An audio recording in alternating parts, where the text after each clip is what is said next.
नमस्कार, मैं शिवानी मांगवानी और आप देख रहे हैं न्यूज लाइव। दिल्ली मेरठ के बाद कई अन्य शहरों में भी नमो भारत ट्रेन चलाने की तैयारी। दिल्ली अलवर कॉरिडोर को जल्द मंजूरी मिलने की संभावना। आरटीएस जल्द ही नमो भारत ट्रेन का संचालन दिल्ली के सराय काले खां से मेरठ के मोदीपुरम तक करीब 82 किलोमीटर के ट्रैक पर शुरू करने जा रहा है।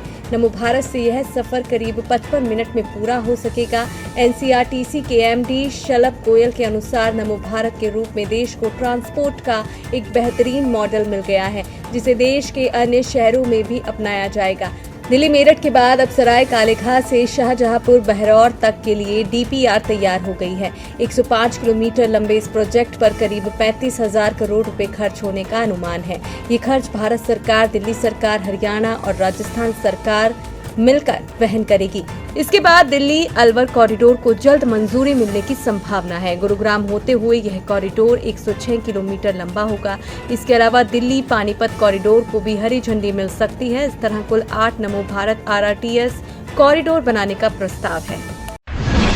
यूपी में शुरू होने वाली है बम्पर भर्ती, 44,000 से अधिक भरे जाएंगे पद। उत्तर प्रदेश सरकार राज्य की सुरक्षा व्यवस्था और आपदा प्रबंधन को और मजबूत बनाने के लिए होमगार्ड विभाग में अब तक की सबसे बड़ी भर्ती शुरू करने जा रही है। इस भर्ती अभियान में 44,000 से अधिक पदों पर नियुक्तियां की जाएगी। इसके तहत 43,327 होमगार्ड जवानों, 2,314 प्लाटून कमांडर, 783 कंपनी कमांडर और 770 सहायक कंपनी कमांडर के पदों पर नियुक्तियां होंगी। इसके लिए उम्मीदवारों का चयन लिखित परीक्षा के आधार पर किया जाएगा। इसके अलावा जिन उम्मीदवारों के पास आपदा प्रबंधन से संबंधित अनुभव या प्रशिक्षण होगा, उन्हें खास तरजीह दी जाएगी। इस भर्ती अभियान में शामिल होने के लिए उम्मीदवार का किसी मान्यता प्राप्त बोर्ड से 10वीं या 12वीं पास होना जरूरी है। इसके साथ ही नियुक्ति में शारीरिक फिटनेस भी एक अहम मानक होगा। देश को मिलेगी राफेल की नई शक्ति, 114 विमानों के लिए वायुसेना ने भेजा प्रस्ताव। देश की हवाई ताकत और ज्यादा बढ़ने वाली है। वायुसेना ने रक्षा मंत्रालय को 114 राफेल लड़ाकू विमानों का भारत में ही निर्माण किए जाने का प्रस्ताव भेजा है। अगर यह सौदा मंजूर होता है तो यह देश का अब तक का सबसे बड़ा रक्षा सौदा होगा। इस डील की कीमत 2 लाख करोड़ रुपए से ज्यादा आंकी गई है। मेक इन इंडिया के तहत बनने वाले नए राफेल जेट्स देश की रक्षा क्षमता को और मजबूत करेंगे। एएनआई की रिपोर्ट के अनुसार फ्रांस की दसॉल्ट एविएशन भारतीय कंपनियों के साथ मिलकर राफेल विमानों का निर्माण करेगी। इसके लिए प्रस्ताव में 60% से ज्यादा इंडिजीनस कंटेंट का टारगेट रखा गया है। रक्षा मंत्रालय की अलग अलग विंग्स इस प्रस्ताव पर चर्चा कर रही हैं और जल्द ही इसे डिफेंस प्रोक्योरमेंट बोर्ड और फिर डिफेंस एक्विजिशन काउंसिल के पास भेजा जाएगा। नासा का बड़ा दावा, मंगल ग्रह पर जीवन का मिला मजबूत संकेत। अमेरिकी स्पेस एजेंसी नासा के अनुसार रोवर परसेवरेंस ने मंगल ग्रह की सतह पर एक चट्टान से संभावित बायोसिग्नेचर यानी जीवन के संकेत खोजे हैं। रोवर ने अपने सेंसर और उपकरणों से इस चट्टान का विश्लेषण किया और पाया कि इसमें मिट्टी, silt, organic carbon, sulphur, phosphorus और ऑक्सीकृत आयरन मौजूद है। पृथ्वी पर यही तत्व करोड़ों साल पहले सूक्ष्म जीवों की मौजूदगी का सबूत माने जाते हैं। नासा के कार्यवाहक प्रशासक सीन डफी ने कहा कि यह खोज मंगल पर जीवन खोजने के सबसे करीब है। रोवर परसेवरेंस ने 30 से ज्यादा नमूने इकट्ठा किए हैं। इन नमूनों को धरती पर लाकर आधुनिक प्रयोगशालाओं में जांच की जाएगी, जिसके बाद स्पष्ट हो सकेगा कि मंगल पर कभी जीवन था या कभी नहीं रहा। ग्लोबल वार्मिंग के चलते अलास्का में पिघला ग्लेशियर बन गया नया आइलैंड। अलास्का के दक्षिण पूर्वी हिस्से में एक नया द्वीप सामने आया है। नासा के सैटेलाइट लैंडसैट की तस्वीरों से पता चला कि अल्सेक ग्लेशियर के पिघलने से एक छोटा द्वीप बन गया है।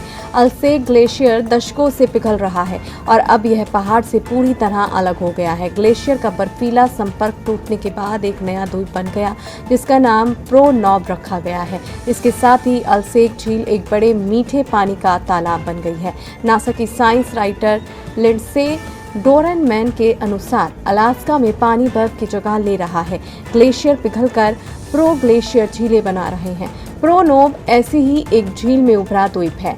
डोरनमैन के अनुसार 20वीं सदी के शुरुआत में अल्सेक ग्लेशियर अल्सेक झील के पार और गेटवे नॉब यानी 3 मील पश्चिम तक फैला हुआ था, लेकिन आज ग्लोबल वार्मिंग के कारण ग्लेशियर तेजी से पिघल रहा है। एशिया कप में भारत पाकिस्तान का मुकाबला आज दुबई इंटरनेशनल क्रिकेट स्टेडियम में खेला जाएगा मैच। एशिया कप में आज भारत और पाकिस्तान की टीमें दुबई इंटरनेशनल क्रिकेट स्टेडियम में आमने सामने होंगी। ऑपरेशन सिंदूर के बाद यह पहली बार है जब दोनों देशों की टीमें क्रिकेट मैदान पर नजर आएंगी।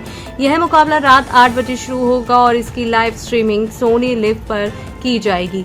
इसके साथ ही मैच का सीधा प्रसारण सोनी स्पोर्ट्स चैनल पर होगा। वहीं मोबाइल फोन पर मैच देखने के लिए सोनी लिव का सब्सक्रिप्शन लेना होगा, लेकिन अगर ये सब्सक्रिप्शन नहीं लेना चाहते हैं तो फ्री में भी मैच देख सकते हैं। दरअसल जियो, एयरटेल और वीआई अपने प्रीपेड रिचार्ज प्लान में यूजर्स को सोनी लिव का फ्री सब्सक्रिप्शन दे रही है। एशिया कप में भारत और पाकिस्तान की टीमें अब तक 19 बार टकराई हैं, जिनमें भारतीय टीम में 10 मैचों में जीत दर्ज की है, जबकि पाकिस्तान को केवल 6 मुकाबलों में जीत मिली है। इसके अलावा 3 मैचों का कोई नतीजा नहीं निकला है।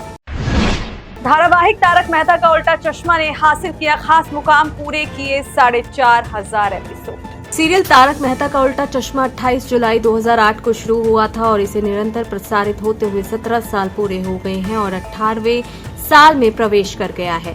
इस शो ने हाल ही में 4,500 एपिसोड पूरे कर एक खास मुकाम हासिल किया है। इसे मेकर्स ने हैप्पी सोड्स नाम दिया है। इस मौके पर शो के निर्माता असित मोदी ने कहा कि मैं अपने कलाकारों, टीम और खासकर दर्शकों का दिल से शुक्रगुजार हूं। 18वें साल में प्रवेश करने के बाद भी यह शो भारतीय परिवारों में अपनी जगह बनाए हुए है और पीढ़ी दर पीढ़ी दर्शकों को जोड़ रहा है। असित मोदी ने कहा कि यह सफलता सिर्फ हमारी नहीं बल्कि उन सभी की है जो शुरू से इस सफर का हिस्सा रहे हैं। तारक मेहता का उल्टा चश्मा की कहानी गोकुल धाम सोसाइटी के परिवारों पर आधारित है, जो अलग अलग पृष्ठभूमि से आते हैं। इसके बावजूद उनके बीच बहुत प्यार और अपनापन है। हाल ही में शो में एक नए राजस्थानी परिवार की भी एंट्री हुई है। आज के लिए बस इतना ही। कल फिर मिलेंगे देश दुनिया की नई जानकारियों के साथ। तब तक के लिए देखते रहिए और सब्सक्राइब करिए IIMT मीडिया।